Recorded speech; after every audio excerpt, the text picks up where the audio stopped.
Great. Why? What did you hurt? Clear that you should not be the intimacy coordinator. You should definitely hire intimacy coordinators, which we did have. The $10 million check was on the table, but Justin Baldoni wasn't biting. Instead, he just unleashed a legal nuclear bomb that has Blake Lively absolutely scrambling. New court filings suggest the actress tried to buy her way out of a PR nightmare, offering a massive 8-figure sum as hush money to keep damning evidence from ever seeing the light of day, but the plan backfired spectacularly. Now, the man she tried to silence is dragging everything into the public eye, and the details are much darker than anyone imagined. The golden couple of Hollywood is watching their carefully crafted image crumble in real time as the legal walls start closing in. Be more and more evidence that she wasn't quite telling the truth, and that is also a horrendous thing, absolutely horrendous. And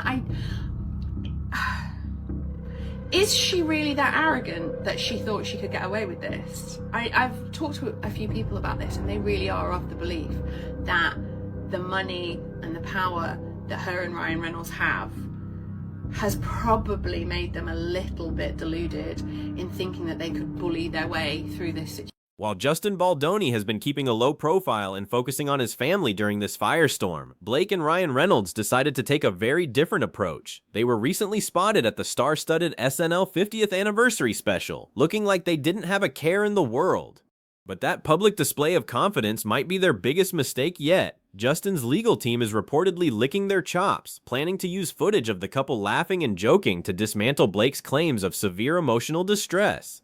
You can't claim you're a broken outcast while you're yapping it up with Hollywood royalty on national television. How's it going? Great. Why? What did you hurt?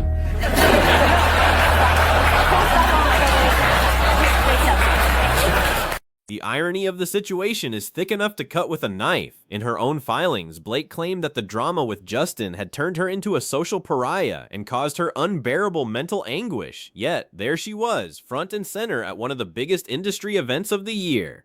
Insiders say Justin's lawyers are going to argue that this anguish is nothing more than a legal fabrication designed to garner sympathy. If she's well enough to hit the red carpet and trade jokes with A-listers, how much damage did this situation actually do? This public outing has provided Justin's defense team with the perfect ammunition to prove she's been exaggerating the entire time. Post that was posted in August of last year. Blake Lively went to Sony Studios and said, if you don't go for my cut of this movie, my version of this movie, I will go out in the New York Times and accuse Justin Baldoni of harassment. And as we know, that is what happened at a later point. But if this is true, that she threatened Sony back then to go to the New York Times and accuse Justin Baldoni of these things, that is pretty. But it gets even messier because Ryan Reynolds couldn't help but turn the legal battle into a punchline. During a segment, he made a direct joke about their ongoing court drama, thinking it would come off as charming and witty. It didn't. The move was labeled as incredibly insensitive by fans, but more importantly, it signaled to Justin's team that the couple isn't taking the lawsuit seriously. Justin's camp is now preparing to present these jokes as evidence of a public mockery of the judicial system. They want to show the judge that while Justin is taking the allegations with gravity, Blake and Ryan are treating a serious legal matter like a sketch comedy bit.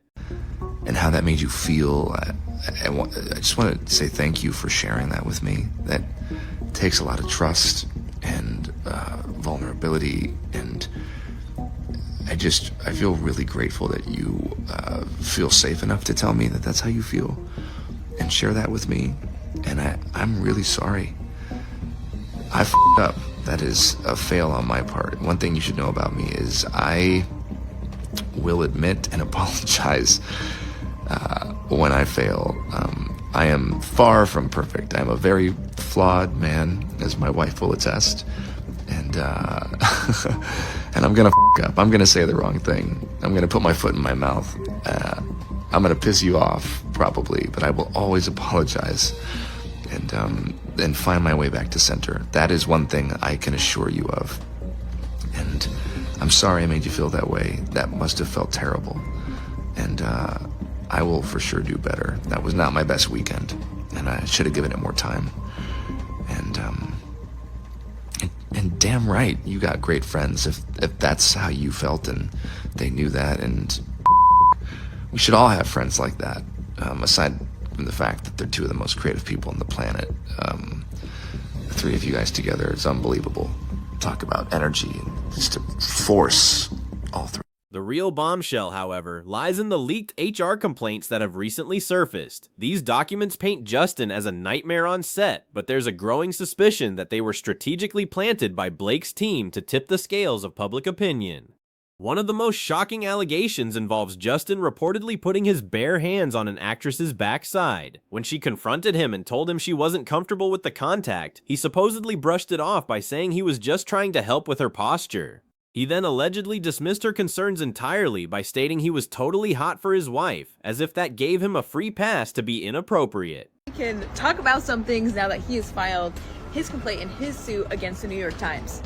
Guys, my opinion stands is that I will not be making decisions or assumptions until we have gotten to the case, because what the heck is happening? So Blake Lively made some very specific allegations saying that Justin Baldoni had come to her trailer when she was topless, and Justin Baldoni had then showed us the text messages where she asks him to come to her trailer, and he also shows how open she was to be breastfeeding in front of other cast and crew.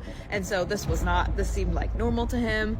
First of all, I believe him there. And like I said in my last video, I've never been convinced of the slander campaign. I have always been convinced that that was organic, because it wasn't these fake or false articles. It was literally people showing footage of Blake Lively by herself. Like, it was just her own downfall. Justin has then showed the text to his PR team where he's like, this isn't us, right? Like, what is this? And they're like, no, this is just organic. Another big thing is that Justin Baldoni proved that in the New York Times article, they not only cherry-picked text messages, but they actually altered the text messages themselves, and he showed the originals versus what they posted, which is just like ridiculous.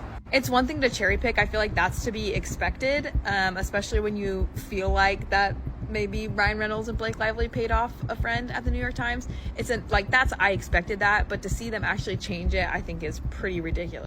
The paper trail doesn't stop there. Another complaint alleges that Justin shared extremely graphic stories about his past struggles with certain addictions and inappropriate encounters while sitting in a car with a young actress. The report claims the actress was so disturbed by his detailed descriptions of non-consensual behavior that she kicked him out of the vehicle and informed him that her dash camera had recorded every single word. This kind of evidence would normally be a career ender, but many industry insiders are questioning why these complaints are only appearing now. If these events truly happened months ago, why weren't they part of the initial lawsuit? Wait until you hear about the alleged pressure regarding a nude scene that wasn't even in the script. According to court documents, Justin repeatedly badgered an actress to strip down, claiming his own wife had no problem being exposed during childbirth. It's a bizarre and unprofessional comparison that left the cast feeling incredibly vulnerable. When the actress refused, he reportedly kept the live monitors running so everyone on set could see her while she was trying to cover up. It sounds like a total horror story, but the timing of these leaks is what has everyone raising an eyebrow. It looks less like a quest for justice and more like a desperate smear campaign. Let's score another. I'm not getting beard on you today. I'm probably getting spray tan on you. Smells good. Well, it's There is also a disturbing account of Justin allegedly asking an actress if she had ever experienced a climax on camera. When she rightfully pointed out that the scene didn't require anything of the sort, he reportedly leaned in close enough for her to feel his breath and told her they should add it anyway so she could show him what she had. He then supposedly winked at her and made another comment about his wife's preferences. If these allegations are proven true, Justin is in serious trouble. But the defense is pointing out massive red flags in these documents, including the fact that the dates are missing and the names are suspiciously redacted. I have a question. Oh, hey, Ryan Reynolds. Hey. Legal experts are calling out the inconsistencies in Blake's narrative, specifically regarding where these HR complaints even came from.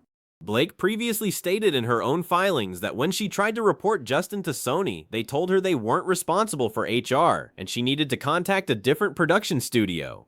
So, if Sony wasn't taking complaints, how did these official-looking Sony HR summaries suddenly materialize? It feels like a massive hole in the story. The theory gaining the most traction is that Blake and Ryan are using their massive influence to fabricate a paper trail that simply didn't exist when the cameras were actually rolling. She additionally alleged that Justin reportedly made her feel uneasy when they were filming specific scenes like this dance scene, but when raw footage of the scene came out, it turned out that Blake and Justin were talking and playfully flirting with each other, as Blake claimed. The Jishi drama is another layer of this onion that proves Blake was playing hardball from day one. When Justin didn't immediately cave to her creative demands on set, she reportedly began referring to herself by that nickname and threatened to unleash her dragons on him. Those dragons? Her husband Ryan Reynolds and her best friend Taylor Swift. It was a clear power move intended to intimidate Justin into submission. She wanted him to know that if he didn't give her full control of the movie, she would use the two most powerful fan bases in the world to destroy him. It's a level of calculated aggression that matches the panic we're seeing now. Even more damning is the evidence that Justin tried to be the bigger person throughout the entire production. A leaked video shows him offering a heartfelt apology to Blake, admitting he wasn't perfect and promising to do better. He was vulnerable, humble, and seemingly desperate to make the working environment better for everyone. But Blake reportedly viewed this kindness as a weakness she could exploit. Instead of accepting the apology, she allegedly used that moment to further push him out of his own film. She was already talking to the author of the book about making a sequel without Justin before the first movie was even finished. The stakes here go way beyond a simple workplace dispute. Justin Baldoni actually owns the movie rights to the book It Ends With Us. The only way Blake can take those rights for herself and produce the sequels and prequels she wants is if Justin is legally found guilty of serious workplace misconduct. This realization has fans wondering if the entire lawsuit and the barrage of leaked HR complaints are just a cold-blooded business tactic to strip a man of his intellectual property. If she can ruin his reputation enough to trigger a morals clause in his contract, the rights revert back to the studio and she can buy them up. Justin isn't just sitting back and taking the hits anymore. He's fighting back with his own set of receipts that make Blake look like the one who was actually creating a hostile environment.